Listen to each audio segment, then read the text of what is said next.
We have, in the past, covered numerous seemingly impossible ancient feats of ancient engineering found throughout modern-day Japan. Polygonal stonework of gigantic proportions, ancient forts and temples, which we have previously distinguished, were constructed upon far older and now inexplicably mysterious masonry techniques, the most abundant of which we have come to know as polygonal.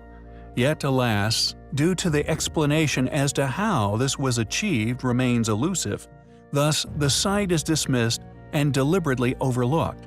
As such, the absence of any logical explanation as to how said sites came into being, or even how this stonework was once achieved, means that not only are these sites suppressed from mainstream attention, but the seemingly impossible features still in existence are, instead of being exposed and admitted as unexplainable accomplishments, thus allowing those with a critical capacity to pursue said origins, we feel, are instead avoided, compelling proofs of our posit of there having once been advanced, now yet lost civilizations, which once flourished and often seemingly suddenly vanished, have indeed been and gone on our planet. The suppression of this truth gives motive to academia, who attempt to cover up such realities.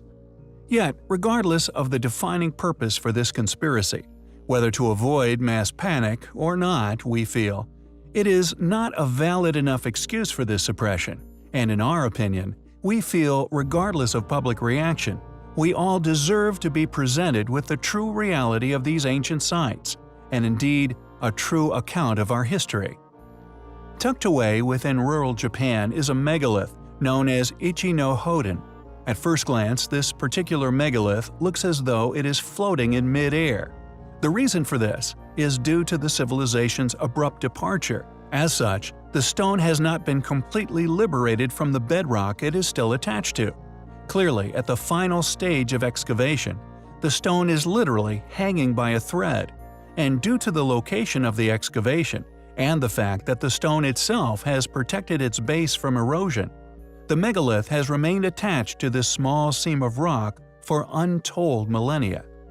The defining reason for why we attribute the stone to a now lost civilization is its sheer size, measuring an impressive 5.7 by 6.4 by 7.2 meters. The stone also weighs an estimated 500 tons, meaning that the techniques, or indeed the technology used to cut and transport the stone, remains an unexplainable feat of ancient engineering. Largely dismissed by academics the world over, these gigantic stones, however, are a legacy that, due to their immense size, is likely to still be present here on our planet, far after our own civilization has been and gone. Additionally, just like the many other sites which we have successfully identified within Japan as the work of a now lost civilization, a temple was later built at the site, and although attributed to a civilization within permitted timelines, the megalith has been believed to be holy and has been venerated since ancient times. According to mainstream study, which, although not publicized, were literally forced upon academic institutions as they continue to attempt to appear transparent, all the while actively avoiding the task of explaining not only who and when this stone was cut by, but how this ancient civilization was intended to transport said stones to their final locations. The official version is, predictably, a claim that the rock was intended to be a tomb. However, just as we would have expected, there is no scientific information as to who quarried the stone, or indeed what intentions they had for its eventual purpose. Who cut the Ichi no Hoden megalith? How did ancient civilizations move such gigantic stones, sometimes thousands of miles? We find the Ichi no Hoden megalith highly compelling.